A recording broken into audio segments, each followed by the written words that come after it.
Bir yapay zeka yaklaşımı, futbolda penaltı atışı kuralının değiştirilmesi önerisi. Aydın Tiryaki, Ankara, 9 Kasım 2025.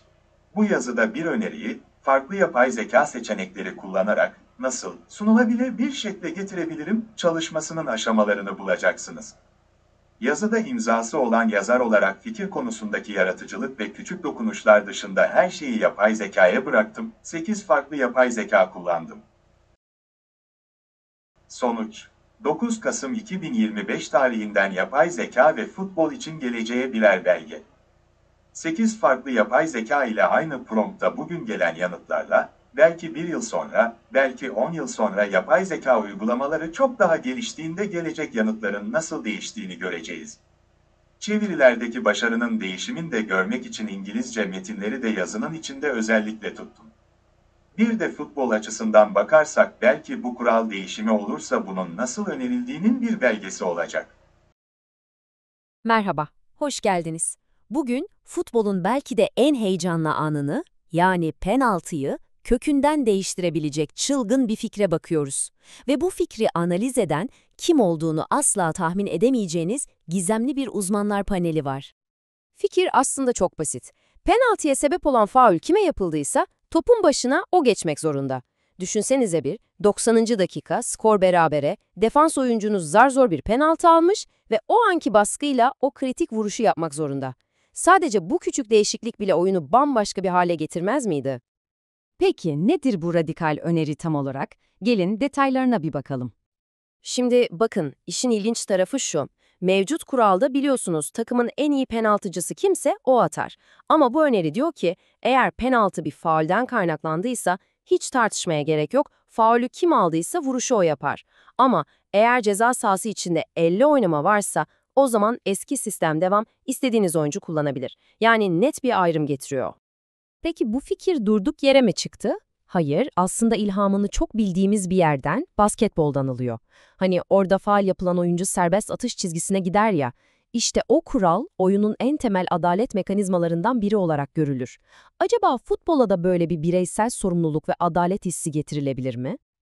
Peki bu fikri savunanlar ne diyor? Hani o bahsettiğim gizemli panel var ya, işte onların analizlerine göre bu kural değişikliği futbola ne gibi güzellikler katabilir? Hadi onlara bakalım. Destekçilerin argümanları gerçekten de güçlü. En başta tabii ki adalet var. Yani hakkı yenen oyuncunun cezasını bizzat kendisinin kesmesi.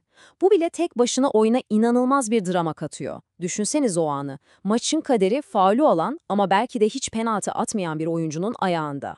Bu aynı zamanda taktikleri de değiştirir. Artık savunmalar kime faul yapsam diye iki kere düşünmek zorunda kalır. Hatta o gizemli uzman panelinin analizlerinden birinde tam olarak şöyle deniyor. Bu sadece kuralı değiştirmek değil, penaltıyı kazanan oyuncuya hem psikolojik hem de fiziksel olarak ekstra bir motivasyon vermek anlamına gelir. Ama tabii madalyonun bir de öbür yüzü var. Her radikal fikirde olduğu gibi, durun bakalım o iş o kadar kolay değil diyenler de var. Şimdi de eleştirmenlerin sesine ve bu kuralın yaratabileceği sorunlara kulak verelim. Eleştirmenlerin ilk ve en büyük endişesi çok mantıklı, sakatlık riski. Düşünsenize, oyuncu sert bir faulle sakatlanmış, acı içinde kıvranıyor ve kalkıp o psikolojiyle penaltı atmak zorunda kalıyor. Bu çok tehlikeli olabilir. Bir de takımların penaltı uzmanı diye bir kavramı kalmıyor.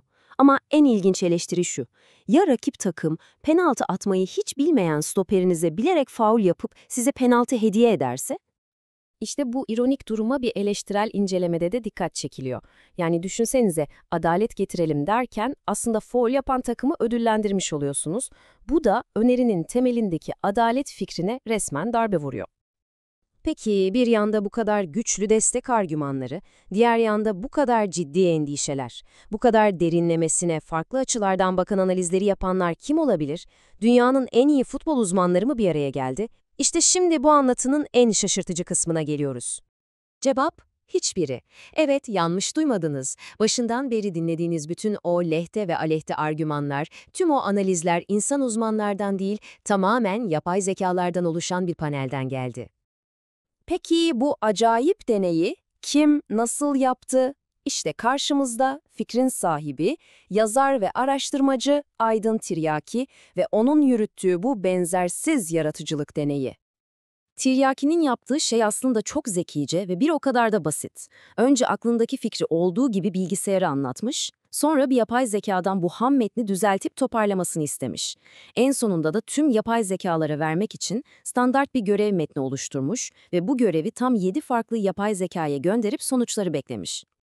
İşte bu durum bizi çok daha büyük ve önemli bir soruya getiriyor. Fikrin ilk kıvılcımını bir insan çakıyor ama o fikri alıp her yönüyle analiz eden, geliştiren, eleştiren yapay zeka oluyor. Acaba bu yaratıcılığın ve problem çözmenin yepyeni bir yolu olabilir mi? Bu deneyin ne kadar ilginç olduğunu anlamak için şu rakama odaklanalım. 7. Aynı görev 7 farklı yapay zihne veriliyor. Bu, sanki aynı soruyu 7 farklı alandan, 7 farklı karaktere sahip uzmana sorup hepsinden bambaşka cevaplar almak gibi bir şey. Ve gelen cevaplar inanılmaz. Her yapay zekanın sanki kendine has bir kişiliği, bir bakış açısı var. Mesela Google Gemini daha çok adalet ve oyuncu motivasyonu konusuna odaklanmış. Claude ise çok daha ileriye bakıp oyuncu sağlığı ve altyapıdaki gençlerin gelişimini ön plana çıkarmış. Ama belki de en ilginci DeepSeek'in analiziydi. Hani o sportif adalet ararken pratik adaletsizlik yaratma çelişkisi var ya, işte tam olarak ona parmak basmış. Yani günün sonunda olay bir penaltı kuralından çok daha fazlası. Aslında burada yepyeni bir ortaklık modelini görüyoruz. İnsan o ilk yaratıcı kıvılcımı çakıyor, yapay zeka ise o kıvılcımı alıp bizim belki de hiç aklımıza gelmeyecek yönlerden analiz ederek bir ateşe dönüştürüyor. Peki siz ne düşünüyorsunuz? Yaratıcılığın, problem çözmenin, hatta büyük buluşların geleceği bu insan-yapay zeka ortaklığında olabilir mi? Bu soru sanırım hepimizin üzerinde uzun uzun düşünmesi gereken bir soru.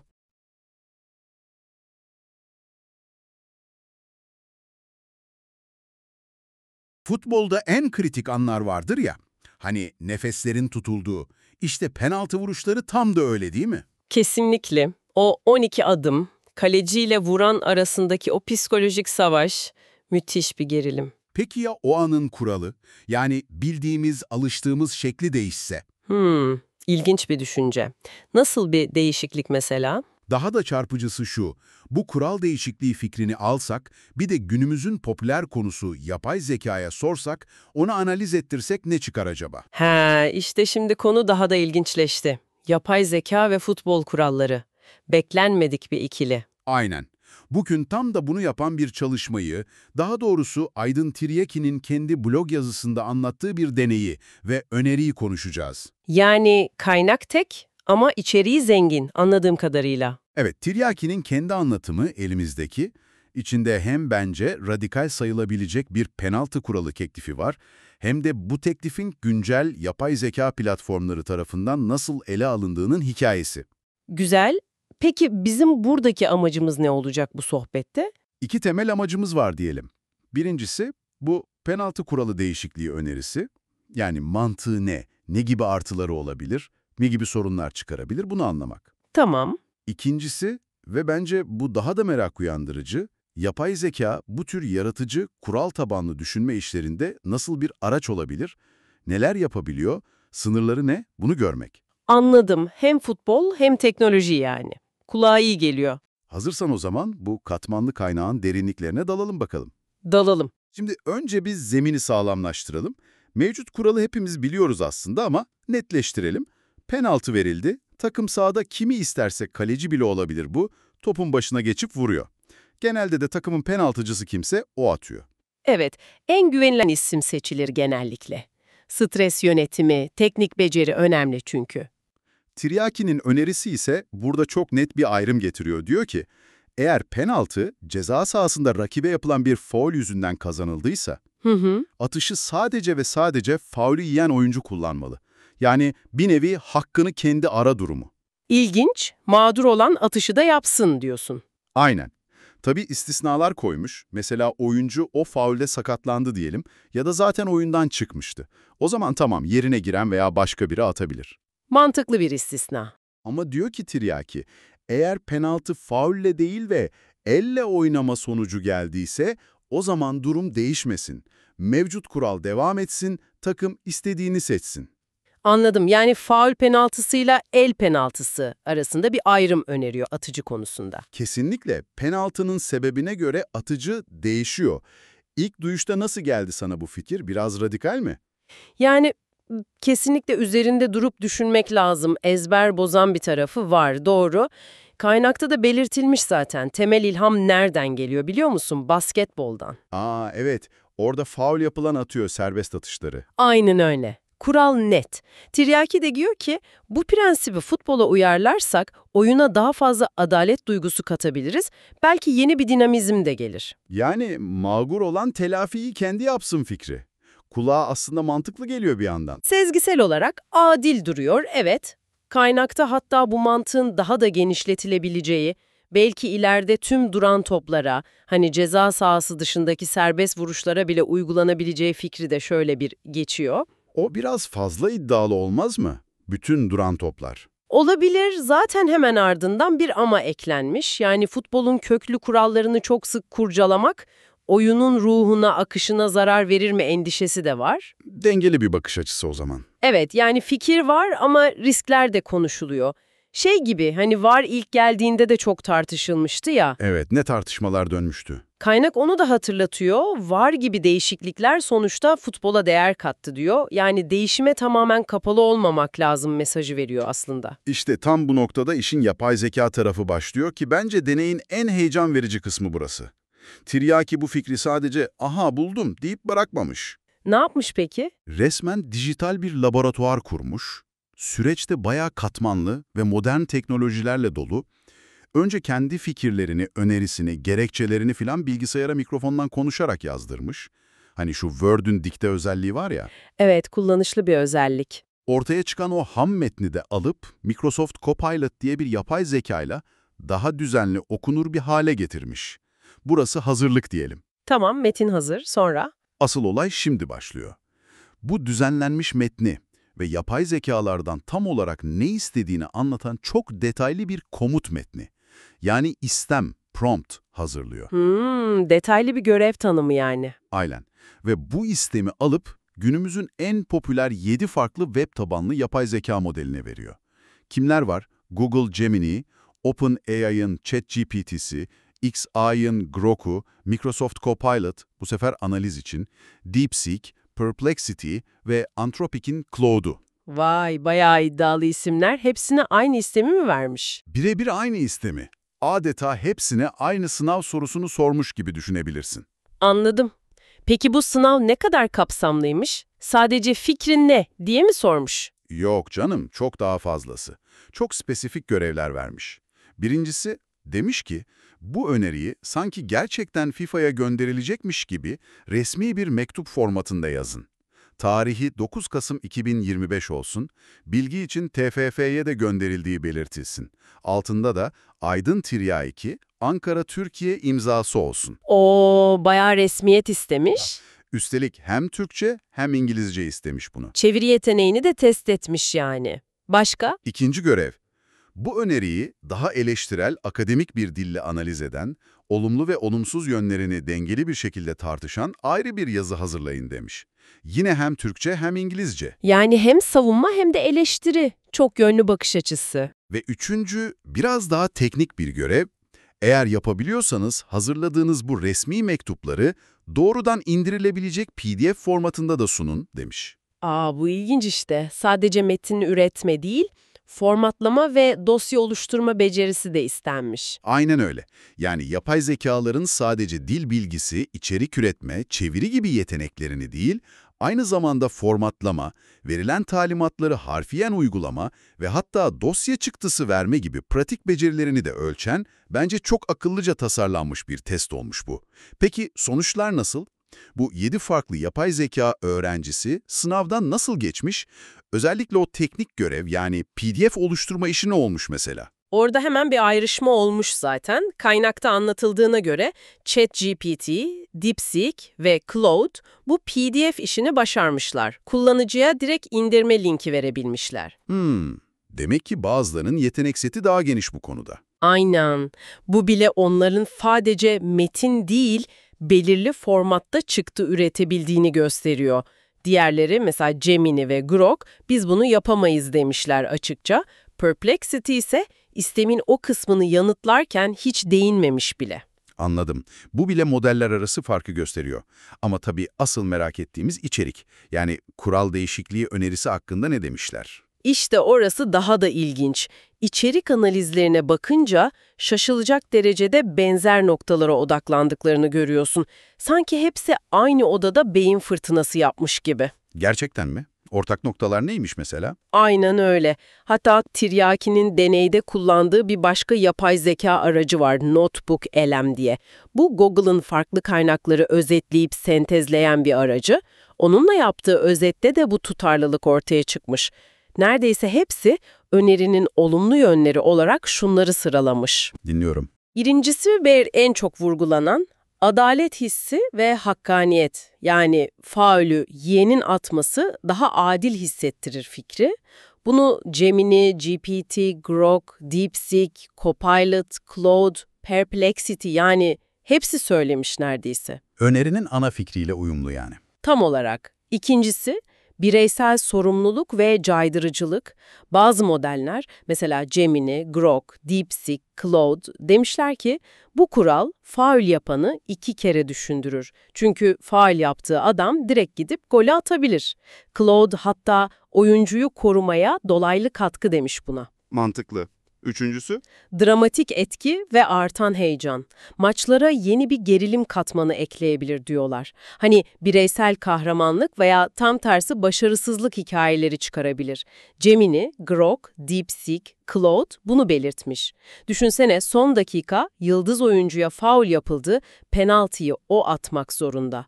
Claude, oyuna dramatik değer katma potansiyeli ifadesini kullanmış. Evet, o anki baskıyı hayal edebiliyorum. Ve dördüncüsü, yeni taktiksel boyutlar. Oyunun stratejisini etkileyebilir, demiş Gemini, DeepSeek, Claude, Copilot. Mesela savunma takımı penaltısı kötü bir forvete faul yapmaktan daha mı az çekinir? Ya da hücum takımı penaltı için özellikle iyi vuran birine faul yaptırmaya mı çalışır? DeepSeek bu ikilemleri örneklemiş. Olumlu yönler kulağa hoş geliyor hakikaten. Daha adil, daha heyecanlı, daha taktiksel. Ama her madalyonun bir de öbür yüzü var tabii. Eminim yapay zekalar sadece övmemiştir. Eleştiriler, potansiyel sorunlar neler? Genelde işin zor kısmı burası oluyor. Kesinlikle öyle ve yapay zekalar bu konuda da şaşırtıcı derecede tutarlı ve bence çok gerçekçi endişeler sıralamışlar. İşte eleştiriler ve potansiyel sorunlar başlığı altında öne çıkanlar. Merakla bekliyorum. En başta uygulama zorlukları ve karmaşıklık. Bu birçok modelin Gemini, Grok, DeepSeek, Copilot, Claude altını çizdiği pratik bir sorun. Özellikle ceza sahası içi karambollerde hani kim kime faul yaptı tam belli olmayan pozisyonlarda hakemin işi zorlaşabilir. Evet, o anın tespit etmek zor olabilir. Aynen, bu da hakem kararlarını daha tartışmalı hale getirir, oyunu yavaşlatır. Grok ve Copilot maç temposu düşebilir demiş. Claude ise hem hakem hem VAR için kimin faulü aldığını belirlemek ekstra zaman alır diye eklemiş. Doğru. Başka? İkinci büyük endişe sakatlık riski ve yönetimi. Bu belki de en hassas nokta. Gemini, ChatGPT, Grok, DeepSeek, Claude hep değinmiş. Düşün, oyuncu ciddi bir faulle yerde kaldı, belki sakatlandı ama kural diyor ki penaltıyı o atacak. Bu oyuncu sağlığını riske atmaz mı? Çok ciddi bir risk bu. Gemini belki de en büyük eleştiri noktası demiş hatta. Tiryaki'nin önerisindeki sakatlanırsa başkası atar istisnası bile Claude'un ima ettiği gibi acaba kötüye kullanılır mı? Hani stratejik manipülasyon olur mu sorusunu getiriyor. İlginç bir bakış açısı. Üçüncüsü neymiş? Taktiksel kısıtlama ve uzmanlık kaybı. Takımların yıllardır özel olarak çalıştırdığı penaltı uzmanları var. Sinirleri sağlam, tekniği iyi adamlar. Bu kural gelirse, ChatGPT, Grok, DeepSeek, Copilot, Perplexity bunu belirtmiş, bu uzmanlık boşa çıkabilir. Yani takım en iyi penaltıcısını kullanamayabilir. Aynen. O an faul yapılan ama belki penaltı atmakta çok kötü olan biriyle o kritik fırsatı harcamak zorunda kalabilir takım. Bu da gol oranını düşürebilir. Grok, özellikle alt liglerde bunun sorun olabileceğini söylemiş. Mantıklı. Devam edelim. Dördüncüsü, simülasyon ve sportmenlik dışı davranış riski. Bu da ilginç bir yan etki ihtimali. Grok ve DeepSeek diyor ki, bazı oyuncular penaltı atma baskısından kaçmak için faul sonrası sakatlık numarası yapmaya daha eğilimli olabilir. Yani vuramayacağım kadar sakatlandım gibi mi? Gibi. DeepSeek buna stratejik sakatlık senaryoları diyor. Yani kural istemeden sahtekarlığı teşvik edebilir mi endişesi? Olabilir. 5. eleştiri. Basketbol benzetmesinin sınırlılığı. Fikir oradan gelse de Gemini, DeepSeek, Cloud bunu vurgulamış, iki spor çok farklı. Futbolda penaltı çok daha nadir ve kritik bir an. Maçın kaderini belirliyor genelde. Basketboldaki serbest atış daha sık olan, oyunun akışının bir parçası. Cloud bu farka dikkat çekmiş. Evet, ağırlıkları farklı. Altıncısı, futbolun doğası ve gelenekleriyle çatışma. Futbolun görece basit kuralları var ve köklü bir kültürü. Bu tür radikal bir değişiklik, Grok, Copilot, Perplexity, Cloud'un belirttiği gibi oyunun sadeliğini bozar mı, taraftar tepki gösterir mi endişesi var. Grok, futbolun hız ve basitlik ilkelerine aykırı olabilir demiş. Cloud daha da ileri gitmiş, ciddi taraftar direncine yol açabilir demiş. Köklü kurallara dokunmak her zaman riskli tabii. Ve son olarak belki de en ironik eleştiri, potansiyel yeni adaletsizlikler. İşte bu DeepSeek'in tespiti ve çok çarpıcı bence. Nasıl yani? Diyor ki eğer faul yapılan oyuncu gerçekten çok kötü bir penaltı atıcısıysa, rakip ona faul yaparak aslında bir nevi avantaj sağlamış olur. Çünkü takımın en iyi penaltıcısı atsaydı gol olma ihtimali daha yüksekti. Vay canına. Yani faul yapan takım yaptığı faulle ödüllendirilmiş gibi mi oluyor? Aynen öyle. Bu durum önerinin temelindeki o adalet iddiasını bayağı bir sorgulatıyor, değil mi? İnanılmaz gerçekten. Yapay zekalar konuyu bayağı didik etmişler. Özellikle şu Cloud'un verdiği puanlama çok dikkat çekici geldi bana. Kaynakta geçiyordu sanırım. Yaratıcılığa 9, adalet ilkesine 8 vermiş ama uygulanabilirliğe sadece 3, futbol kültürüyle uyuma ise 2 vermiş. Evet, bu puanlama durumu özetliyor aslında. Fikir ne kadar parlak olsa da pratikteki zorlukları ne kadar büyük. Cloud'un o alternatif önerisi de ilginçti. Hani maç öncesi penaltı atıcı listesi bildirme gibi. Evet, farklı çözümlerde düşünmüş. Ve senin de bahsettiğin DeepSeek'in o stratejik sakatlık ve kötü penaltıcıya faul yapmanın faul yapanı ödüllendirmesi tespiti, bunlar hakikaten ilk başta akla gelmeyecek ama çok kritik noktalar. Peki yapay zekalar bir sonuca varmış mı? Yani net bir şekilde değişmeli ya da değişmemeli demişler mi? Öyle net bir hüküm vermekten kaçınmış çoğu, daha çok temkinli bir yaklaşım var. Özellikle Gemini ve DeepSeek'in de önerdiği gibi, eğer bu fikir ciddiye alınacaksa hemen en üst seviyede uygulamaya geçmek yerine pilot projelerle test edilmesi gerektiğini vurgulamışlar. Yani önce bir deneyelim görelim mi diyorlar? Aynen. Belki hazırlık maçlarında, belki alt yaş gruplarında ya da bazı liglerde deneyip olası etkileri, hani o beklenmedik sonuçları daha kontrollü bir ortamda gözlemlemek en mantıklısı olur diyorlar. Bu aslında oldukça sağduyulu, bilimsel bir yaklaşım. Önce küçük ölçekte dene, veriyi topla, analiz et, sonra kararını ver. Bütün bu analizleri, yapay zekaların hem artıları hem eksileri sıralamasını dinledikten sonra senin aklında ne canlanıyor peki? Bu penaltı kuralı değişikliği fikri tüm bu tartışmalarla birlikte sana nasıl hissettiriyor şimdi? O basketbol benzetmesi mesela, sence ne kadar oturuyor futbola? Bence bu çalışma sadece spesifik bir futbol kuralını tartışmanın çok ötesinde bir anlam taşıyor. Aydın Tiryaki'nin bu deneyi şunu gösteriyor. Yapay zeka, spor gibi hani geleneklerine çok bağlı, kuralları oturmuş bir alanda bile ne kadar güçlü bir analiz aracı olabilir. Fikir üretebiliyor, argümanları yapılandırabiliyor, hatta bunları resmi formatlarda sunabiliyor. Evet, o 7 farklı modelin yanıtlarını karşılaştırmak bile başlı başına ilginç. Kesinlikle. Farklı yapay zihinlerin aynı probleme nasıl yaklaştığını, nerelerde birleştiklerini, nerelerde ayrıştıklarını görmek. Mesela o PDF üretme gibi teknik yeteneklerdeki farklar veya Grok gibi bazılarının daha sohbetvari yanıt vermesi gibi üslup farkları. Bunlar teknolojinin hem kapasitesini hem de çeşitliliğini gösteriyor. Yani deneyin kendisi de bir mesaj veriyor aslında. Aynen. Bu deney şu soruyu sorduruyor ister istemez. Acaba futbolun kuralları biraz tozlanmış olabilir mi? Yoksa bu tür köklü değişiklikler oyunun o sevdiğimiz ruhuna, özüne zarar mı verir? İşte bu deney bu soruyu daha bilinçli sormamıza imkan tanıyor bence. Gerçekten de öyle. Bugün Aydın Tiryaki'nin futboldaki penaltı atışlarına getirdiği o kışkırtıcı öneriyi konuştuk.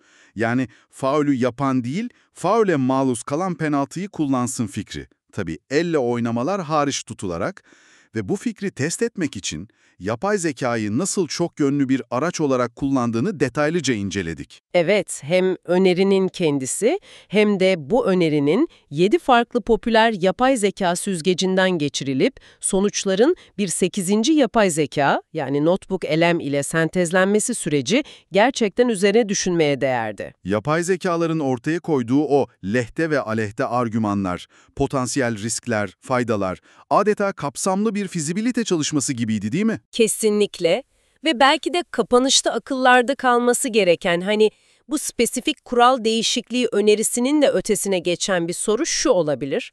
Bu tür bir deney sporun geleceği için bize ne anlatıyor? Ne gibi?